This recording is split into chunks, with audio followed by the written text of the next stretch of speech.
All right, welcome to this deep dive. Great to be here. Today, we're jumping into a pretty detailed analysis. It's based on recent research, global perspectives. Yeah, covering some really core stuff. AI, ethics, bias, regulation. Even AI companions, which is, a whole other can of worms. Definitely. So our goal with looking at this source is really to unpack the key insights for you. Right. We want to help you understand not just what these issues are. But why they're so critical, especially right now, making sure AI actually helps society. And minimizes the risks. Okay, let's dive in then. The source starts foundational. AI ethics. What is it really and why now? Well, what's interesting, and the source points this out, is that it's not just theory anymore.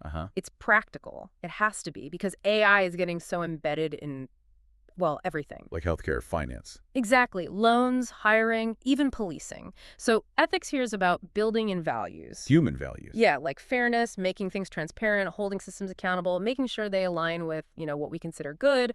And avoiding harm. Which leads right into bias, doesn't it? It does. That's one of the most concrete harms we see. The source is clear. This is happening now. Not hypothetical. Not at all. And the core insight that the source really highlights is that it often comes down to the data. The training data. Precisely. If that data reflects society's existing prejudices, maybe old hiring patterns or image data sets that aren't diverse, then the AI just learns it. It learns and repeats those biases, amplifies them sometimes. Like those examples the source brought up. Amazon's hiring tool. Yeah, that's a classic. Ended up preferring men because the historical data showed that pattern. Or facial recognition struggling more with women and people of color. Exactly. Stark examples of biased data or even just, poorly defined goals leading to unfair outcomes. So fixing it takes real effort, the source says. Data collection, design. Ongoing checks. It's not a one-and-done thing. Okay, so given these challenges, how are governments trying to sort of catch up? Regulation. Regulation. Yeah, the source paints a picture of, well, a global patchwork, really. Meaning everyone's doing their own thing. Pretty much. Different philosophies are emerging. You've got the EU, for instance. They seem more proactive. Definitely taking a stronger legislative approach, it seems, building on things like GDPR. The data privacy law. Right, which already touches on automated decisions. And they're looking at specific AI rules, aiming for high safety standards. Whereas the U.S., maybe more sector-specific? Huh. Or industry guidelines? That's the contrast the source draws out, yeah. Leaning perhaps more towards letting industries self-regulate or targeted rules. Which sparks that debate, right? Which way is faster or better? It does. And meanwhile, you have international groups like UNESCO suggesting ethical principles. And ISO working on technical standards. Right. So there's a global push, but no single playbook yet. It's all still evolving. Now, here's where the analysis takes a slightly unexpected turn, maybe. AI companions. Yeah, that's a fascinating part of the source material. It's not just about chatbots for fun. No, it goes deeper into the ethics. It does. The source notes they're often designed partly for emotional support, to combat loneliness. And some studies cited show people feeling helped, connected. Some do, yes. Users reporting positive effects, feeling less lonely. But Yeah. there's always a but, isn't there?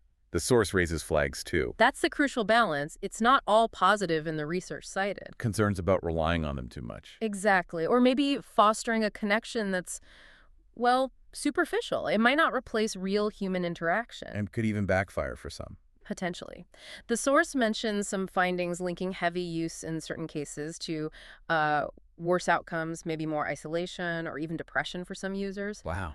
Yeah, it brings up big questions like the source suggests about what companionship even means. Yeah. Is AI just a tool here or something else? Something we could become dependent on in ways that aren't healthy. Okay, so wrapping up this deep dive into the source material. Yeah. We started with AI ethics as a practical need. Right, moved into the mechanics and impact of bias. Surveyed that varied global regulation landscape. And ended up in the really complex personal territory of AI companions.